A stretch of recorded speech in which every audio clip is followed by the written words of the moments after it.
Bonjour à tous, aujourd'hui on se retrouve pour une nouvelle vidéo. Donc alors aujourd'hui c'est une vidéo pour présenter ce luminaire. Donc voilà, donc c'est parti.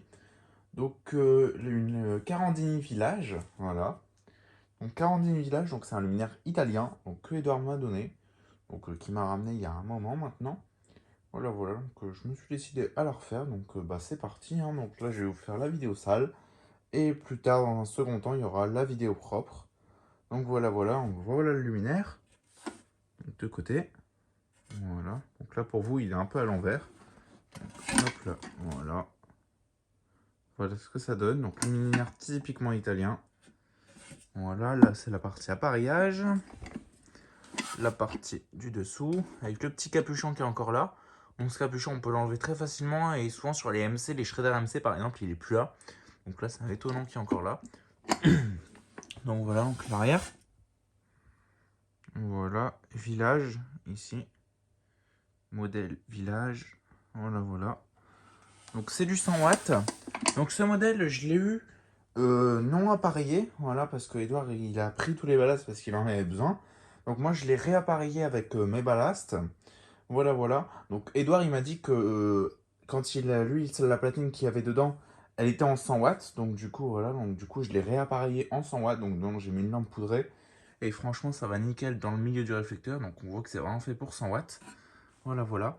Donc, comme vous avez pu le voir, on refait les vidéos un peu à l'ancienne. Enfin, après, je ferai plus à l'ancienne, mais là, j'avais envie de tourner une vidéo sur le lit, quoi. C'était plus simple, donc du coup, parce que l'endroit où il y a la collection, il y a tellement de luminaires que c'est compliqué de tourner une vidéo. Donc là, sur le lit, au moins, vous voyez bien le luminaire. Voilà, voilà. Donc là, je vais vous montrer la lampe.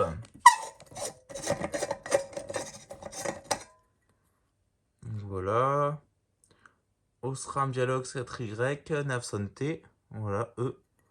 Donc une 100 watts, hein. Voilà, voilà. Donc, comme vous pouvez voir, c'est une douille assez spéciale. Voilà, voilà. Bon, c'est rien de ouf, hein, c'est une douille.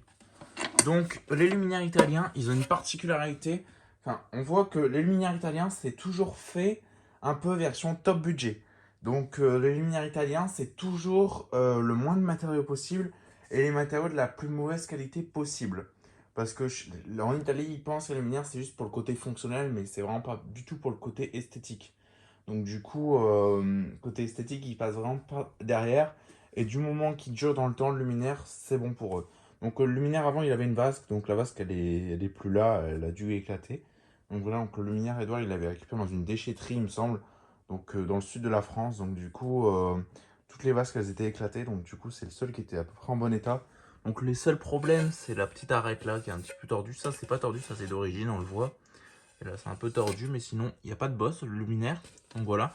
Donc je disais la petite particularité de ce luminaire c'est que les luminaires italiens, les réflecteurs comme on peut le voir ils ne sont pas peints en fait. Ils sont pas peints, c'est de l'aluminium brut. Donc du coup c'est pour ça que ça brille pas tellement comme les luminaires français.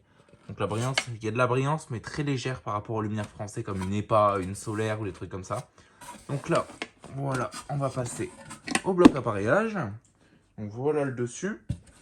Donc ça, là, voilà, c'est complètement blanchi, oxydé ou je ne sais pas trop quoi. Voilà, voilà. Voilà. Là, donc cette partie-là, elle est en plastique et la partie en dessous, elle est en métal. Donc là, ici, on a une petite vis à dévisser, un petit peu type de la Shredder. Ça ressemble fort à la Shredder Z1 et Z2 et Z3. La Z1, elle n'a pas cette vis, donc voilà. Donc après, ça s'ouvre comme ça. Donc on soulève. Donc dedans, j'ai mis un ballast Philips. Donc c'est un ballast électronique. Voilà, voilà. Donc c'est un ballast électronique, mais en fait, je vais vous dire pourquoi est-ce que j'ai mis un ballast électronique. La raison, elle est très simple. C'est que comme il a pris la platine, en fait, les vis, elles sont vachement loin. À mon avis, avant la platine, il devait y avoir deux vis. Donc une vis là et une vis là. Et il devait y avoir un ballast au milieu ou quelque chose comme ça.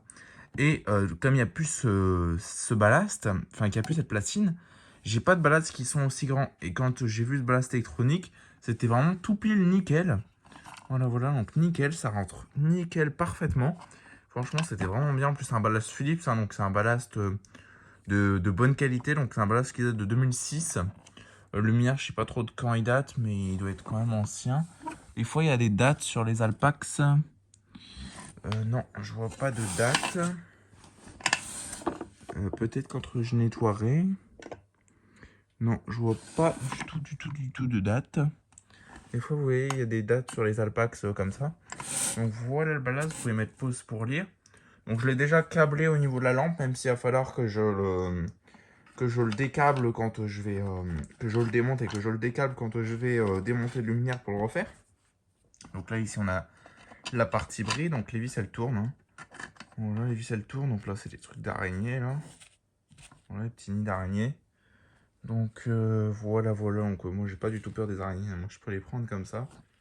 Donc, hop, je la... Allez. Donc ça, je nettoierai ça plus tard, donc demain. Voilà. C'est l'intérieur, c'est noirci. Donc là, ici, c'est la vis où elle se prend ici.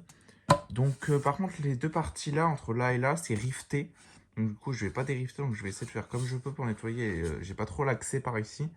Donc du coup, je vais essayer de faire le mieux possible. Voilà. Et là, hop, ça se referme comme ça. Donc là, il faut chercher le trou un peu. C'est un peu la galère. Donc